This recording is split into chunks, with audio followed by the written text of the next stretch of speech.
Para muhibbin rahimakumullah, sebagaimana kita mengetahui dari sejarah Fir'aun dan kawan-kawannya mengepung Nabi Musa alaihissalam.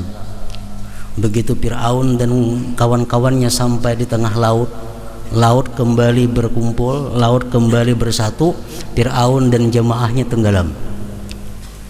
Fir'aun beriman kepada Allah saat itu, tapi sudah tenggelam, sudah kena azab Allah. Nah, Allah kada menerima lagi imannya Fir'aun itu. Jadi setiap kampung penduduk yang menentang Allah, kemudian Allah turunkan azab, lalu mereka tobat, mereka beriman, iman itu sia-sia. Kecuali yang pernah terjadi kepada umat Nabi Yunus tadi.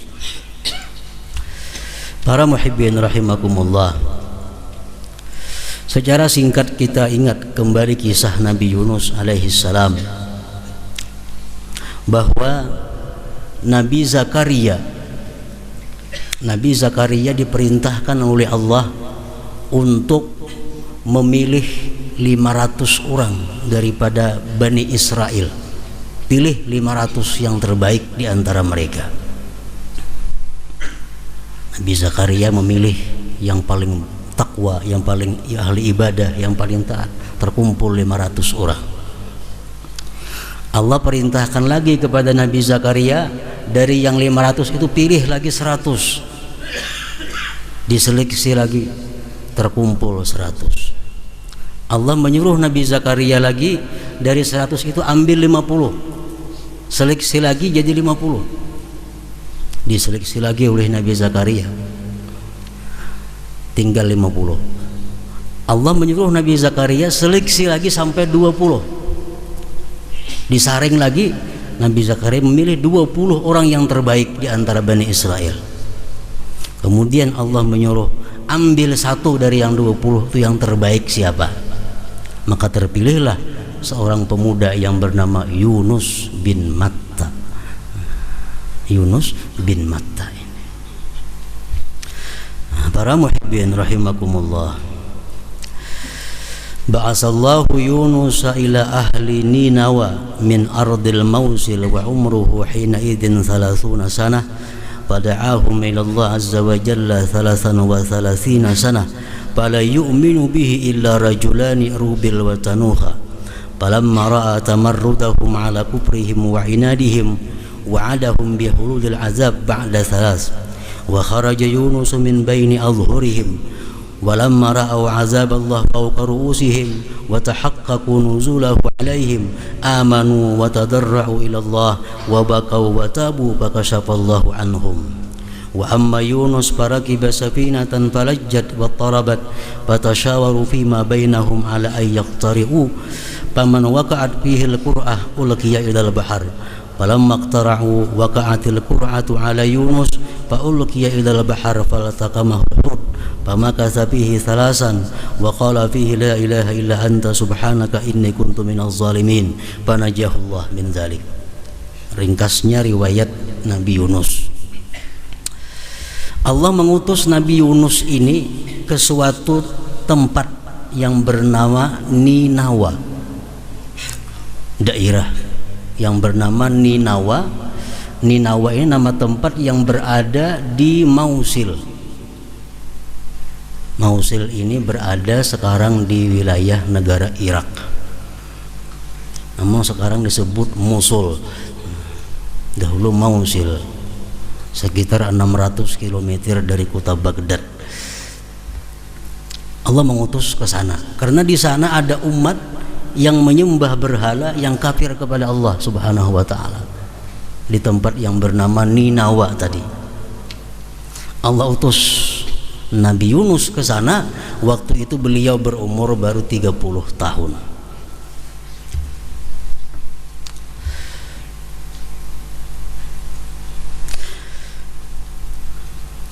Kemudian Nabi Yunus berdakwah di situ selama 33 tahun berdakwah siang malam. Yang beriman hanya 2 orang. Yang pertama namanya Rubil satu, yang kedua bernama Tanuha.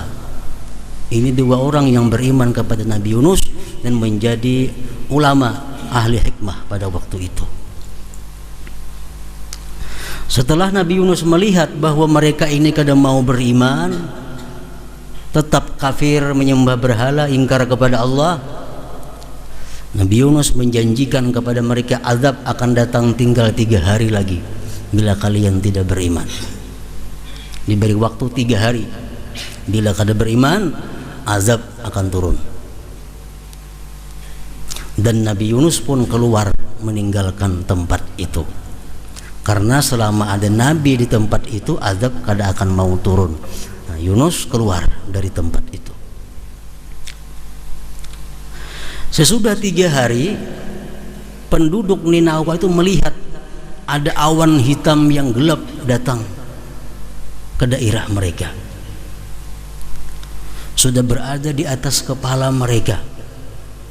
Bila awan gelap itu turun, asap yang gelap turun, mereka akan mati semuanya.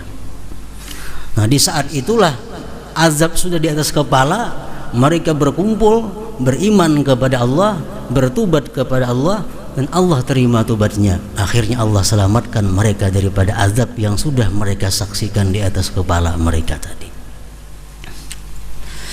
Nah, Nabi Yunus keluar, beliau umpat kapal, menumpang kapal menuju ke tempat tujuan.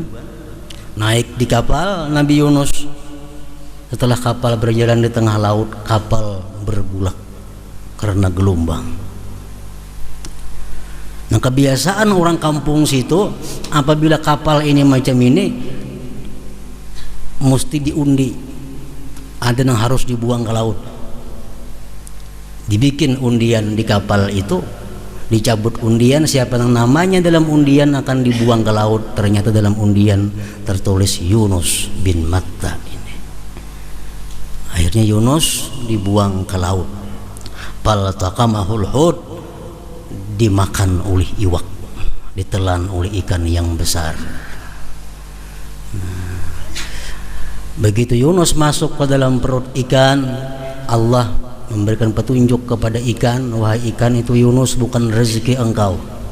Jadi harap jangan dilukai dan jangan diapa-apa itu Nabi Yunus, karena bukan rezeki engkau. Nabi Yunus bertahan selama 3 hari dalam perut itu, dan beliau mengatakan la ilaha illa anta subhanaka inni kuntu minaz zalimin. Akhirnya Allah selamatkan Nabi Yunus daripada perut ikan tadi. Nah, demikian ringkasnya cerita Nabi Yunus dan penduduk kampung Sidin yang bernama Ninawa tadi. Para muhibbin rahimakumullah, dari ayat dan kisah tersebut ada beberapa sesuatu yang dapat kita ambil hikmahnya, kesimpulannya. Pertama, disebutkan tadi bahwasanya Allah tidak akan menerima iman seseorang, tidak akan menerima tobat seseorang kalau sudah dia diperlihatkan azab Allah.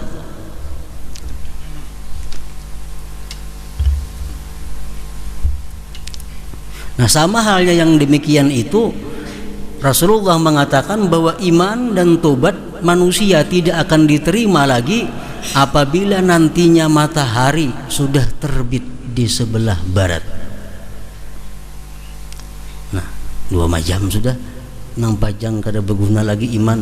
Sudah matahari terbit di barat, hanyar masuk Islam, nang berdosa hanyar bertobat, kada diterima lagi tobatnya. Yang ketiga, tobat dan iman itu tidak diterima lagi oleh Allah Subhanahu wa ta'ala apabila roh kita sudah sampai di hulqum atau tenggorokan. Orang tuh garing, antak-antak, batis sudah kada singgerakan lagi, tangan kada singgerakan lagi, cuma tenggorokan aja bergerak lagi. Nah, itu ngarannya roh sudah sampai di tenggorokan. Dalam saat itu dia tobat, atau saat itu dia beriman kepada Allah, atau saat itu dia mengucap la ilaha illallah, sia-sia. Kenapa? Karena roh sudah berada di hulqum. Rasulullah sallallahu alaihi wasallam bersabda, "Innallaha yaqbalu taubatal 'abdi ma lam yughargir." Rawahu Tirmidzi. Allah masih menerima tobat hambanya selama roh itu belum sampai di tenggorokan ini. Nah, jadi kalau roh itu sudah sampai di tenggorokan, kada usah lagi dizikirakan sih dalam sakarat itu. Kalau tangan masih bergerak, batis masih bergerak, ayo dikirakan di telinganya. Kalau sudah ruhnya sampai di sini, kada perlu dikirakan lagi, karena sudah kada berguna lagi iman atau tobat seseorang di saat itu. Firman Allah Subhanahu wa taala dalam Al-Qur'an, "Laisatit taubatu lil ladzina ya'maluna as-sayyi'at hatta idza hadara ahadahumul maut qala inni tubtul an." Tidaklah tobat itu, tidak ada tobat bagi orang yang beramal kejahatan sehingga manakala hadir akan dia oleh kematian, dia berkata, "Aku sekarang tobat." Tidak ada tobat lagi, kata Allah Subhanahu wa taala. Nah, jadi bertobat kepada Allah bagi kita ini sebelum roh sampai di tenggorokan itu. Para muhibbin rahimakumullah, salah seorang sahabat dulu pernah bertanya kepada Rasulullah, "Ya Rasulullah, ma haddut taibin?" Apa batasnya orang tobat itu? Sampai kapan batasnya tobat itu diterima oleh Allah Subhanahu wa taala? Rasulullah menjawab, "Man taba qabla mautihi bi sanatin qabilallahu taubatah." Barang siapa bertobat setahun sebelum matinya, Allah terima tobatnya. Barang siapa bertobat selama setahun sebelum matinya, Allah terima tobatnya. Jadi setahun sebelum mati dahulu tobat, Allah terima. Kalau kada sampai setahun, kada Allah terima lagi. Lalu Rasulullah berkata, "Ala wa inna dzalik lakatsir." Ya Nabi, itu kebanyakan setahun itu kalawasan. Nah, kalawasan setahun itu. Akhirnya beliau bersabda lagi, "Wa man taba qabla mautihi bi jum'atin qabilallah taubatah." Siapa yang tobat kepada Allah seminggu sebelum matinya, Allah masih menerima tobat. Seminggu sebelum mati tobat, Allah masih menerima. Kemudian Rasul bersabda lagi, "Ala inna dzalika lakatsir." Itu pun kebanyakan juga ya Nabi, kalawasan juga. Kemudian beliau bersabda, "Faman taba qabla mautihi biyaumin qabilallah taubatah." Siapa yang tobat kepada Allah sehari sebelum mati, Allah terima tobatnya. Sehari. Itu pun kata Rasulullah kalawasan juga. Paman taba qabla mautihi qabla an tuwarghira nafasuhu qabilallah taubatah. Siapa yang tobat sebelum ruhnya sampai di tenggorokan, masih Allah terima tobatnya. Nah, jadi orang yang sudah garing, yang sudah kada kau berdaya lagi, tapi masih bisa bergerak batisnya, tangannya, nah masih Allah membuka pintu tobat kepadanya. Masih bisa dizikirkan di telinganya, masih bisa ditalkinkan di telinganya, supaya dia ingat kepada Allah Subhanahu wa ta'ala. Para muhibbin rahimakumullah, yang kedua, dalam ayat tadi kita ambil sesuatu rahasia bahwa Nabi Yunus itu berada dalam perut ikan 3 hari, ada yang mengatakan 7 hari, selamat. Dan beliau hanya satu yang dibaca di sana, la ilaha illa anta subhanaka inni kuntu minaz zalimin. Nabi Yunus kada berdoa minta keluarkan dari iwak, kada ada. Sidin kada ada minta supaya diselamatkan daripada bala, kada ada. Cuma dalam perut iwak hanya kalimat yang beliau baca, la ilaha illa anta subhanaka inni kuntu minaz zalimin. Dikenal tasbih Nabi Yunus ya kita. Nah, Rasulullah sallallahu alaihi wasallam dalam berbagai macam hadis mengatakan dan disimpulkan oleh para ulama bahwa tasbih Nabi Yunus itu sangat bagus dibaca sebanyak-banyaknya bagi umat Nabi Muhammad sallallahu alaihi wasallam. Orang yang kesusahan akan dilapangkan oleh Allah. Orang yang gelisah akan ditenangkan oleh Allah. Orang yang banyak hutang akan dilunaskan oleh Allah Subhanahu wa taala. Banyak-banyak membaca la ilaha illa anta subhanaka inni kuntu minaz zalimin. Sekurang-kurangnya 40 kali sesudah sembahyang witir. Pikiran kada tenang, kada usah berdoa lawan Tuhan, ya Allah lapangkan pikiranku, kada usah. Cukup la ilaha illa anta subhanaka inni kuntu minaz zalimin.